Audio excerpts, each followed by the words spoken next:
TV 김재구입니다. 오늘 그 조수진 의원이 이런 말을 했는데요.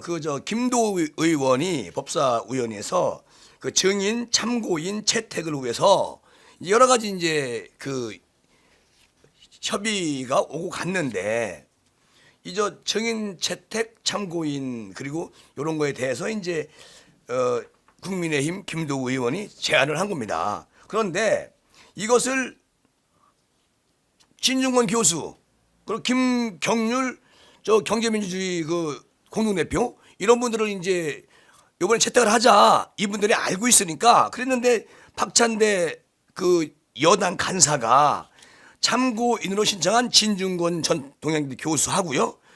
김경률 경제민주주의 21 공동대표는 절대 수용할 수가 없다 이렇게 말을 합니다. 그 이유가 뭐냐? 그러니까 조국 흑서의 공동 저자로 유명해진 분들 아니냐? 아니 유명한 거고 뭔 관계가 있디야? 그러니까 이제 유명한 분들이지만 조국 흑서 공동 저자로 더 유명해진 분들이 아니냐고 이런 말을 해요.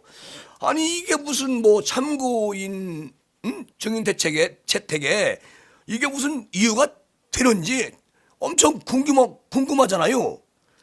그래서 이제 뭐 어제 오후 5시에 또 이런 일이 있었습니다. 여당 인사청문회 특위 의원인 박재호 의원도 자리를 찾아와서 진중권 교수, 김경률 공동대표는 절대 안 된다고 쐐기를 박아버려. 이 사람들이 이유가 없이요. 아니 뭐요? 그리고 오후 6시에 국민의힘은 협의를 더 진행할 수 없다는 뜻을 완전히 전달하고 민주당한테 그러고 나왔다는 얘기인데 김도읍 국민의힘 간사는 후보자가 당당하다면 증인 참고인 채택을 주저할 이유가 없지 않냐. 아니 가족 2명을 제외한 13명을 수용하지 않으면 총리 후보자 인사청문회 일정 잡기가 어려워요. 그리고 더불어민주당 태도를 이해할 수가 없다. 박찬대 더불어민주당 간사에게 그렇게 말 전하고 그리고 인사청문회는 국회가 정부를 견제하는 대표적 수단이잖아요. 그런데 또 청문회 대상을 모든 국무의원으로 넓혀가지고 제도화한 것은 누구요? 노무현 정부 때 한 거요. 그리고 그래서 이제 증인 채택을 하자는데 이게 안 된다는 거예요. 이게 뭔 말이냐고. 이렇게 여기서 또 삽질을 해야 되니 이게 법사위원회가 굴러가겠어요? 너무 웃긴다 그런 생각이 들어요. 그리고 더불어민주당은 후보자 검증을 위해서 야당이 요구한 증인 채택이나 자료 제출을 거부, 방해하는 오만한 태도로 계속 일관해오고 있다는 거예요.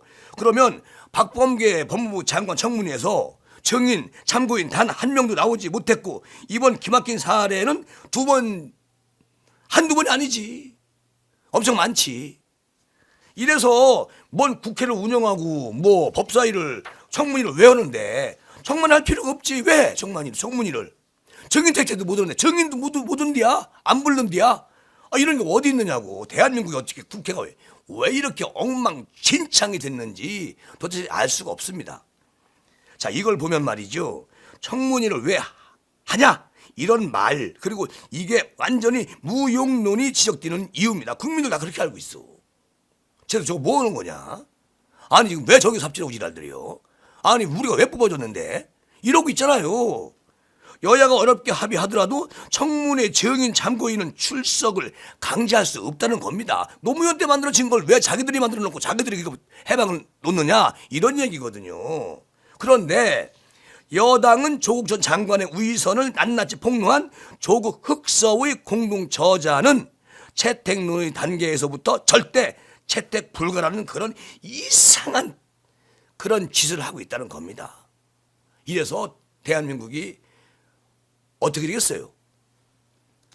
그리고 더불어민주당은 조국 사수당이다. 한마디로. 그렇게 이제 조수진 의원이 딱 부러지게 더불어민주당은 조수 사수당. 도저히 협치도 안 되고 대화도 안 되고 자기들 멋대로 이번에 4월 10일 그렇게 혼나고도 정신을 못 차렸다는 것이지. 누가? 더불어민주당이요. 이거 사람 잡는 일이에요. 그리고 조금 전에도 말씀드렸지만 김경률 경제민주주의 21 공동대표 청문회 출석을 본인이 김경률 씨가 나 가겠소. 가서 내가 증언할 거 있으면 다 증언하겠소. 이렇게 말하는데도 안 된다는 겁니다. 안 된다. 절대 증인 불가. 이렇게 그냥 딱 찍어서 말해버리네. 그럼 뭐요? 아니 청문회를 왜 해? 뭐 때문에 하는 거요? 자 보세요. 이번 국무총리 인사청문회는 열리게 됩니다. 그런데 왜 이게 열리느냐? 정세균 전 총리가 대선 출마하려고 그냥 이유도 없이 그냥 나왔어요. 대통령이 나가서 대선 출마하세요. 그랬나 보지. 그래서 지금 이루어지는 거예요. 그런데 문제는 그 전 국무총리 정세균 씨가 완전히 국회의장도 거치고 또 총리도 기용되고 그러면서 삼권 분립은 완전히 훼손된 분위기입니다. 그런데 여기에 지금 김부겸 총리 후보가 청문회를 해야 돼요? 그런데 이번 국무총리 청문회는 그래서 열리게 된 건데 과정을 꼼꼼히 살펴봐야 되는 거 아니겠습니까? 그리고 이렇게 잉태된 인사청문회인데도 더불어민주당은 영상, 음성 자료를 모두 활용하려면 여당의 사전 검열을 거쳐야 한다는 황당한 주장을 폈다가 개망신을 당한 적이 있습니다. 이거 말이 안 돼요. 그러니까 나중에 이제 집권 여당 사람들이 그건 포기했어. 그 문제는 이게 무슨 초등학생 앞에다 놓고서 같이 협상하고 있습니까? 저 국민의힘이 웃기는 거잖아요. 자, 그 뒤에는 참고인 또 증인 이 명단을 놓고 또 앞에서 말씀드린 것처럼 이것 때문에 또 때를 쓰고 있어. 저 사람들이 세상에 이런 나라가 어디시오? 대한민국에서만 있는겨. 전 세계에서 없어. 여야가 합의를 하더라도 청문회 증인 참고인은 출석을 강제할 수 없는데 조국 전 장관의 위선을 낱낱이 폭로할까봐 이러는 거 아닌가 그런 생각이 들고요. 그래서 이게 문제가 아주 지금 심각합니다. 엄청 심각해요. 이게 지금 그 김부겸 총리 후보자의 가족 2명 딸과 사위가 라임 가족펀드 관련 특혜 의혹을 제외한 13명을 수용하면 아마 5월 6일 아니면 7일 인사청문회를 실시할 수 있다고 민주당이 이렇게 밝히고 있는데 뭘 질질 끌어 시간을 도대체가 뭔지 모르겠습니다. 그리고 뭐 코로나 백신 그 부족한 난국이 지금 그런 난국 때문에 하루빨리 총리 공백을 줄이는 지혜를 발휘하길 당부한다. 빨리 해야지. 할 것 같으면. 그런데 더불어민주당이 절대 불가다. 그리고 아르레기성 반응을 보인 김경률 공동대표하고 진중권 교수하고 두 분 불러서 아니 집권 여당은 가만히 있어. 국민의힘 의원들이 다 질의할 거야. 그 답변 받아낼 거야. 내용이 무엇인지는 김정은은 모르지만 어쨌든 간에 야당에서 그렇게 제안을 하면은 받아주고 아니 안 받을 이유가 하나도 없는 상태입니다. 이게 조국 지키기 위해서 조국 사수하기 위해서 그게 여기 왜 필요하냐고 청문회에서 국민이 바라보고 있는데 그러니까 김경률 공동대표께서 내가 증인이 채택이 되면 내가 가서 모든 것을 솔직하게 증언을 해드리겠습니다. 하고 있는데 안 된다잖아요. 출석하겠다는 참고인을 결사 반대해서는 뭐 두려워하는 것이 감추고 싶은 거 이런 게 엄청 많다라고 보여지지 않겠습니까? 인사청문회는 국회가 정부를 견제하는 대표적 수단이에요. 그리고 청문회 대상을 모든 국무의원으로 넓혀가지고 제도화한 것은 언제 아까도 말씀드렸지만 노무현 때야. 그런데 이것을 입법부가 이렇게 완전히 전략하게 저런 심보를 가지고 지랄들 하면은 그거 되는 거요? 왜 지랄이 여기서. 그래서 우리 조수진 의원이 오늘 새벽에 김경률 공동대표한테 질문을 했어요. 그리고 같이 대화를 했습니다. 그 대화 내용을 조수진 의원이 지금 바로 녹취를 해서 본인의 SNS에 올려놨더라고요. 조수진 의원이 먼저 물어봅니다. 저 통상 청문회에서 증인 참고인의 경우 야당은 후보자의 자질, 업무 적격성을 가장 잘 보여주실 수 있는 분을 추천합니다. 여야가 채택해도 출석을 강제할 수는 없습니다. 그리고 그런데 더불어민주당이 지금 저 우리 김경률 공동대표님하고 저 진중권 교수님을 딱 보고 절대 안 된다는 반응을 보이고 있습니다. 저 김경일 대표님 조국 흑수로 유명해진 분들이라서 절대 안 된다고 이렇게 말을 하는데요. 누가 저 집권 여당 법사위원들이 원래 제가 유명하신 분들인데라고 얘기를 했어요. 그러니까 유명하신 분들이지만 조국 흑수 공동 저자여서 더 유명해진 분들이라고 이렇게 말하면서 안 된다는 겁니다. 이유가 안 되는 것이거든요. 김경률 대표님 어떻게 생각하세요?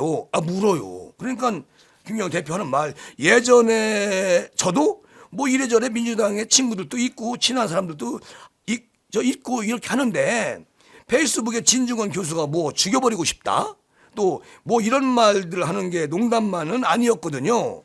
지금 김경률 공동대표가 얘기하는 건데 국회에서 뭐 이렇게 결정, 그러니까 이렇게 채택을 하신 거면 가긴 갈 텐데 상당히 더불어민주당이 좀 예민하게 반응하겠네요. 반응을 보이는 것 같습니다. 이렇게 말을 해요. 오긴 오신다는 거예요. 그리고 조수진 의원이 또 묻죠. 또 얘기를 하죠. 저희 국민의힘은 문정권 실정 관련으로 두 분의 참고인으로 이름을 올려놨거든요. 저희가 뭐 무리한 것은 아니고요. 이렇게 말하니까 김경률 대표 그러게요. 그러니까 김경률 대표는 아주 너무 쿨하게 조수진 의원의 말을 받아들이고 그리고 협조하겠다 이런 거 아니겠습니까? 그런데 조수진 의원은 또 이렇게 얘기합니다. 무엇보다 재작년에 그때 가을인가요? 그때 더불어민주당은 조국 문제에서는 전혀 변하지 않고 있고 민주당에 더불어가 붙었는데 더불어민주당? 근데 당 무슨 당인지 뭐가 뭔지 정말 모르겠더라고요. 참 헷갈려요. 저들이 하는 행태가. 조수진 말, 김경률 대표. 예, 그러게요. 조수진 의원. 여야가 참고인으로 채택을 하면 국회에 출석해 줄 수 있겠죠? 물음표. 김경률 대표. 전 뭐 개인적으로 원론적이고 뭐 거창한 얘기이긴 합니다만 국회가 결정하면 나가야죠. 대한민국의 국민의 한 사람으로서 국민에게 알 권리가 있는데 제가 아는 것은 꼭 말씀을 드려야 되겠죠. 이렇게 말합니다. 그러니까 조수진 의원이 네 그러면 여야 협상을 하면서 또 연락을 드리겠습니다. 김경률 대표 네네 수고하십시오. 자 이런 상황입니다. 그러니까 본인이 이번 청문회에 증인으로 나오겠다는데 집권 여당 국회의원들이 법사위의 국회의원들이 안 돼야. 조국 흑서 쓰신 분들이 유명하잖아. 유명한 거 무슨 문제가 있어요? 청문회에는 그럼 아마추어만 나갑니까? 일반 국민이 나가는 겁니까? 증인하러? 이렇게 말도 안 되는 변명을 해대고 있다는 겁니다. 이래서 대한민국은 법사위원장 이번에 누가 됐죠? 박광훈이? 오늘 내정됐어요. 박광훈이가. 아니 국민의힘에서 법사위원장을 달라고 이번에는 이제 너네들이 1년 해고 다 통과시켰잖아. 달라. 이러니까 뭔 소리야? 이러고 윤호중인가 윤혜중인가 얘가 내정을 했어요. 아니 어차피 얘가 한 건 아니겠지만 더불어민주당에서 박광훈이를 내정해서 법사위원장이 내정했습니다. 어제 됐어요. 그러면 똑같은 거야. 4월 7일 날 서울 부산 다 뺏기고도 우리는 국민은 그거 잠시 빌려준 거예요. 이러고 있는 거예요. 정상적인 그런 사람들은 아니다. 그렇게 생각이 됩니다. 어쨌든 김도욱 의원이 제안을 하고 조수진 의원이 또 여기에 이제 같이 보태서 함께 일을 하는데 오늘 조수진 의원이 이렇게 얘기를 합니다. 이건 문제죠. 제가 한때는 뭐 조수진을 좋아했다가 이번에 박근혜 대통령 그저 서병수 의원 때문에 좀 제가 갈등을 가지고 있었는데 어쩌겠습니까? 대한민국 국민이고 또 대한민국 국회의원이고 어쨌든 지금 국민을 위해서 일하고 있는 조수진 의원 뭐 사람은 때에 따라서는 실수도 할 수 있습니다. 자, 우리는 조수진 의원이 그 서병수 발언에 대한 것은 실수라고 보고 있어요. 그런데 조수진 의원은 그건 실수 아니라고 보고 있겠지. 그런 거 가지고 또 지나가는 걸 가지고 또 물고 늘어진 늘 뭐 하겠습니까? 지금도 앞으로 잘하면 되는 거다 생각하고 조수진 의원에 대한 말씀을 시사로 드렸습니다. 여기서 마무리하겠습니다. 감사합니다.